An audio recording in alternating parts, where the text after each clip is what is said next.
कुरान पढ़वाएं, बच्चों को भी बच्चियों को, इसलिए कि जब तक कुरान नहीं पढ़ेंगे नमाज़ें कैसे अदा होंगी। कोई नमाज ऐसी नहीं जो बग़ैर कुरान पढ़े हो जाए, और नमाज जब तक कि इंसान नहीं पढ़ेगा तब तक कि वो कामिलुल ईमान कहाँ से हो सकता। हदीस पाक में हुज़ूर फरमाते हुब्बिब इलैया मिनद दुनिया सलास, दुनिया की 3 चीज़ें मुझे बड़ी प्यारी हैं। नंबर 1 पर फरमाते अत्तीबो, खुशबू, खुशबू बहुत प्यारी चीज़ है मेरे सरकार, जबकि हुजूर का पसीना खुशबू से भी कई गुना ज़्यादा महका करता था। इतना महकता था कि मदीने मुनव्वरा में एक लड़की की शादी हुई, दुल्हन बनी तो एक सहाबिया के पास नबी का पसीना था शीशी में। वो सहाबिया का नाम है उम्मे सुलैम। तो वो शीशी लेके गई जिसमें नबी का पसीना उन्होंने रखा था, गई और वहीं नबी का पसीना उस दुल्हन को लगाया। क्या अकीदा था सहाबा का नबी से, पसीना लगाया तो वो दुल्हन महकी, और उसी वक्त नहीं महकी, लिखा है जब तक दुनिया में जिंदा रही नबी के पसीने की बरकत से वो महकती रही। फिर उससे जो औलादें पैदा हुई वो भी महकी, फिर औलाद की औलाद भी महकी। 7 नस्ल तक नबी के पसीने से उसकी औलादें महकती रहीं, पोते पर पोते, सगड़ पोते, झगड़ पोते, यानी 7 नस्लों तक के उसकी औलादें महकी नबी के पसीने से। लेकिन फिर भी नबी को खुशबू पसंद। आला हजरत इमाम अहले सुन्नत फरमाते हैं वल्लाह जो मिल जाए मेरे गुल का पसीना, वल्लाह जो मिल जाए मेरे गुल का पसीना,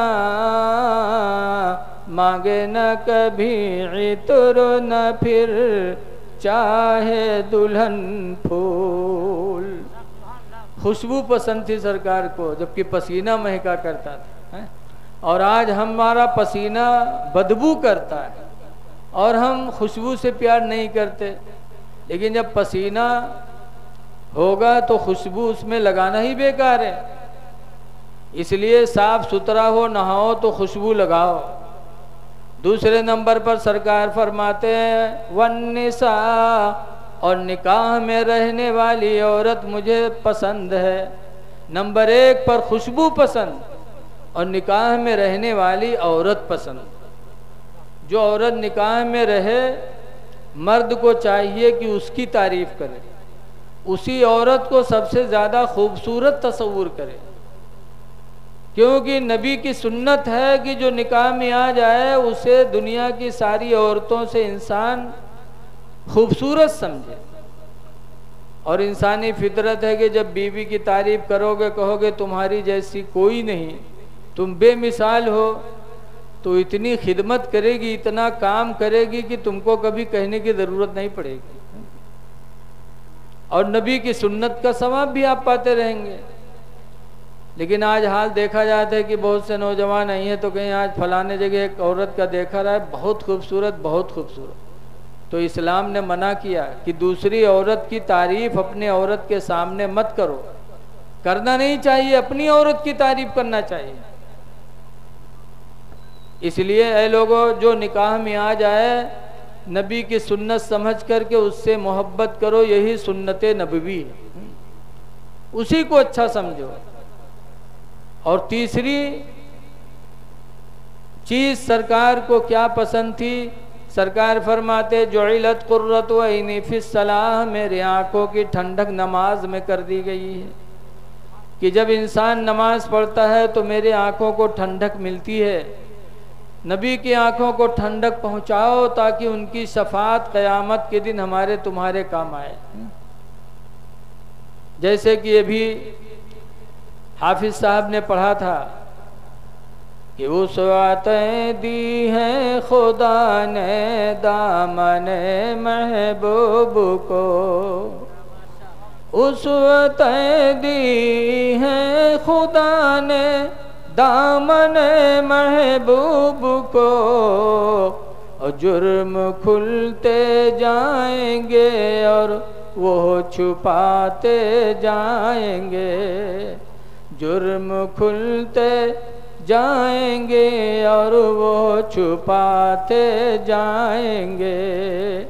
तो नमाज पढ़ोगे तो नबी की आंखों को ठंडक पहुंचेगी, और नबी को खुश कर दिया तो समझ जाओ दुनिया और दीन हमारी आपकी कामयाब है। इसलिए आप हजरात से गुजारिश है कि अपने बच्चों को दीनी तालीम दो, अपने बच्चियों को कुरान पढ़ाओ और अपनी मस्जिदों को आबाद रखो। अल्हम्दुलिल्लाह मस्जिद देखकर इतना दिल खुश होता है। अल्लाह ताला इसकी बरकत से आप लोगों की रोज़ियों में बेशुमार बरकतें अता फरमाए। और लायक तारीफ़ है हमारे हज़रत मौलाना रहमत अली साहब कि जब इमाम अगवाकारी करता है तो इंशाअल्लाह मस्जिद का काम अच्छा होता है। और ये काम इन्होंने कर दिया, इनकी दुनिया भी संवर गई, इंशाअल्लाह आखिरत भी संवरेगी। इसलिए कि काम आदमी करे। हुजूर हाफिज़ मिल्लत अलैहि रहमत व रिज़वान मुबारकपुर शरफिया के बानी कहा करते थे कि ज़मीन के ऊपर काम, ज़मीन के नीचे आराम। जो ज़मीन के नीचे आराम चाहता हो इस रुए ज़मीन पर काम कर ले।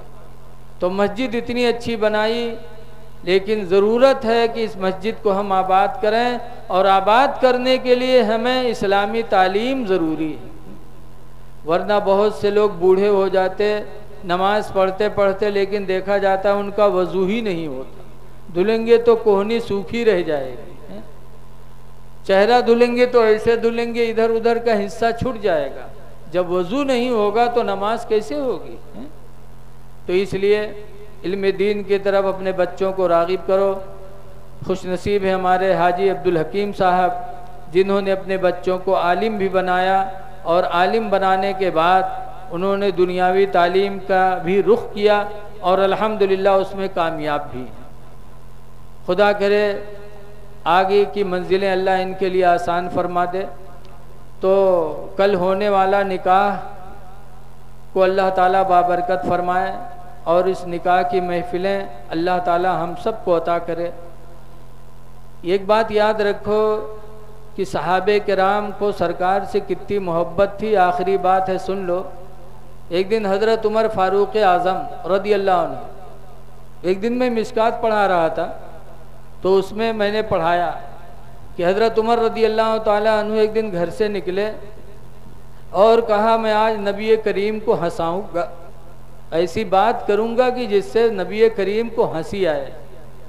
हज़रत उमर रदी अल्लाह ताला अन्हु ये सोच कर गए, और हुजूर के घर जब पहुँचे तो हुजूर की बीवियाँ हुजूर को घेरे बैठी थी। बीच में हुजूर थे और बीवियाँ चारों तरफ से थीं। 9 बीवियाँ एक टाइम में बाहयात थीं सरकार की। 11 बीवियाँ हुई, लेकिन 9 बीवियाँ एक टाइम में जिंदा थीं, घेरे बैठी थीं।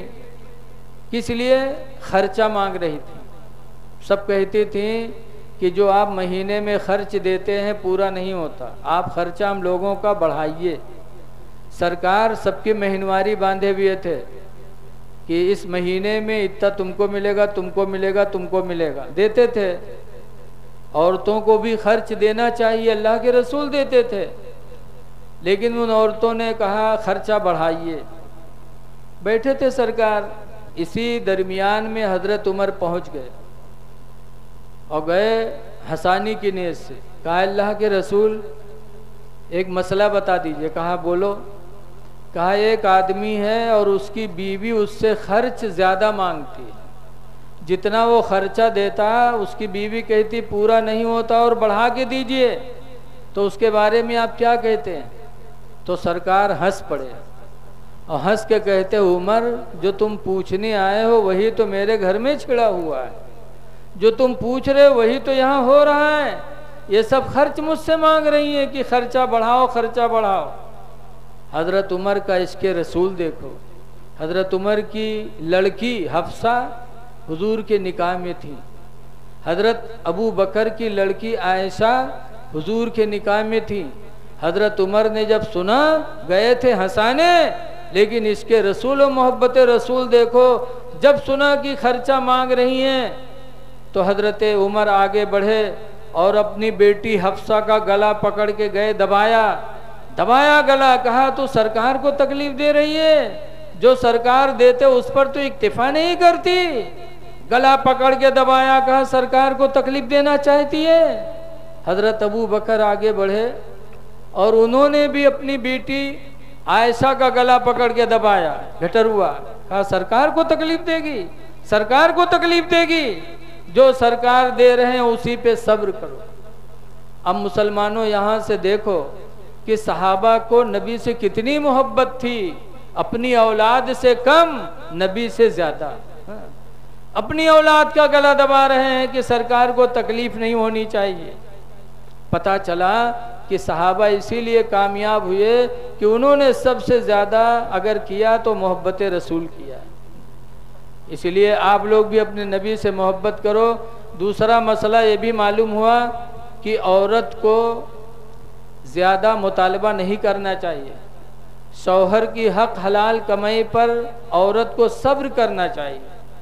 इसीलिए तारीख़ सहाबा में है कि सहाबे किराम जब रोज़ी कमाने के लिए निकलते थे तो उनकी बीवियां क्या कहती थी। आजकल तो आदमी बाहर जा गए थे तो कहीं रुपया दे हो कि चलें जाइए हो, इका दे हो कि न दे हो, पैसा दे हो, चाहे घर में सब कुछ हो लेकिन मंगिए ज़रूर। लेकिन सहाबा की औरतें, रवायतों में लिखा है कि जब सहाबी सुबह घर से निकलने लगते थे तो उनकी बीवियां हाथ जोड़ के खड़ी होती थीं, कहती थे मेरे प्यारे शौहर रोज़ी कमाने जा रहे हो लेकिन खुदा के वास्ते हराम रोज़ी घर में न लाना, इसलिए कि हम भूखों मरना तो गवारा कर सकती हैं लेकिन हराम रोज़ी खा के जहन्नम में जलना गवारा नहीं कर सकती। ये उनकी औरतें कहती थीं। तो सहाबा हराम रोज़ी से बचते थे, हलाल रोज़ी उनकी होती थी, और जब हलाल रोज़ी खाते थे तो नमाज पढ़ते थे और सर कटाने का जज्बा भी मैदान जिहाद में होता था। इसीलिए तो एक सहाबी अम्र बिन जमूह लेंगड़े थे बेचारे, ऐलान जंग हुआ, सब लोग चले, अम्र बिन जमूह लेंगड़े थे लेकिन उनका जज्बा देखो, गए घर से तलवार निकाली, 6 लड़के उनके जवान थे, बाप लेंगड़ा, लेंगड़े सहाबी अम्र बिन जमूह घर से गए, तलवार निकाली और तलवार लेके अपने दरवाजे पे खड़े हुए और मैदान जिहाद की तरफ रुख किया और दुआ के लिए हाथ उठाया, या अल्लाह तेरी राह में जिहाद के लिए जा रहा हूँ, या अल्लाह दोबारा घर वापस आना नसीब ना हो। गौर करो क्या दुआ मांग रहे, या अल्लाह जा रहा हूँ मैदान जिहाद में और दोबारा घर आना नसीब ना हो, या अल्लाह वहीं मुझे शहादत दे देना, घर दोबारा आना नसीब ना हो। जब अम्र बिन जमूह लेंगड़े सहाबी तलवार लेकर के मैदान जिहाद की तरफ बढ़े तब उनके 6 नौजवान बच्चों को गैरत आई, हाय अफसोस मेरा लेंगड़ा बाप मैदान जिहाद में जा रहा है और हम जवान सही सालिम रह करके घर में बैठे। खुदा वो दिन हमारी जिंदगी में न दे कि लेंगड़ा बाप मैदान जिहाद में जिहाद करे और जवान बच्चा घर में बैठे। वो 6 बच्चे भी तलवार ले लेके निकल गए। अम्र बिन जमूह मैदान जिहाद में गए तो ये नहीं कि लेंगड़े थे कहीं कोने में छुप के बैठे, नहीं, रवायतों में लिखा है कि अम्र बिन जमूह कूद कूद के तलवार चलाते थे, कई लोगों को कत्ल किया और फिर अम्र बिन जमूह भी शहीद हो गए। जब शहीद हो गए तो उनकी लाश को घोड़े पे लादा गया और घोड़े की लगाम को पकड़ा गया कि मदीना ले जाया जाए दफन करने के लिए, लेकिन वो घोड़ा मदीने की तरफ मुंह नहीं करता, बहुत मारा जाता लेकिन इधर मुंह करता, उधर मुंह करता, मदीने की तरफ नहीं चलता। तब अल्लाह के रसूल ने अम्र बिन जमूह की बीवी को बुलाया और बुलाने के बाद फरमाया ये घोड़ा लाश को मदीना ले जाने के लिए राजी नहीं है, क्या अम्र बिन जमूह ने कोई दुआ मांगी थी? तब उनकी बीवी कहती हैं हाँ या रसूल अल्लाह, घर से निकले थे तो ये दुआ मांगी थी कि या अल्लाह मैदान जिहाद जा रहा हूँ, घर दोबारा आना नसीब ना हो। तो हुजूर फरमाते इनकी दुआ अल्लाह ने कबूल कर ली अब इनका मदफन मदीना नहीं बनेगा, इनका मदफन यही मैदान जिहाद है। हज़रत अमर बिन जम्मू को वही दफन किया गया। मुसलमानों, ये जज्बा सहाबा में कहाँ से आया? रिज़्क़ हलाल की बुनियाद पे, कि हलाल रोज़ी खाते थे। इसीलिए औरतों को हुक्म है कि अपने शौहर से मुतालबा ना करें। शौहर की हलाल कमाई पर सब्र करके ज़िंदगी जो औरत गुजार लेगी, अल्लाह क़यामत के दिन उस औरत को हज़रत आसिया रज़ी अल्लाह ताला अन्हा का दर्जा अता फरमाएगा। इसलिए दुआ है कि अल्लाह ताला हमको आपको सहाबा के नक्शे कदम पे चलने की तौफीक अता फरमाए। आप हजरात से गुजारिश है कि मस्जिदों को आबाद करो और अपने बच्चों को, बच्चियों को हज़रत के पास ज़रूर दीनी तालीम के लिए भेजो। दुनियावी तालीम भी पढ़ाओ, लेकिन दुनियावी तालीम से पहले अपने बच्चे को दीन ज़रूर दे दो, ताकि कहीं भी जाए तो दूसरे के हमले में वो न पड़े। वरना नहीं पढ़ेगा कुछ दीनी तालीम और बाहर जाएगा, प्रोफेसर बने, डॉक्टर बने, इंजीनियर बने, लेकिन अगर दीनी तालीम नहीं होगी तो हो सकता है उस पर किसी का जाल न पड़ जाए और फिर वो बेदीन न हो जाए। अल्लाह ताला हमको आपको बदमज़हबों से बचने की तौफीक अता फरमाए और जो कुछ कहा गया अल्लाह ताला इसे कबूल फरमाए। अब खड़े हो जाइए, सलातो सलाम पढ़िए।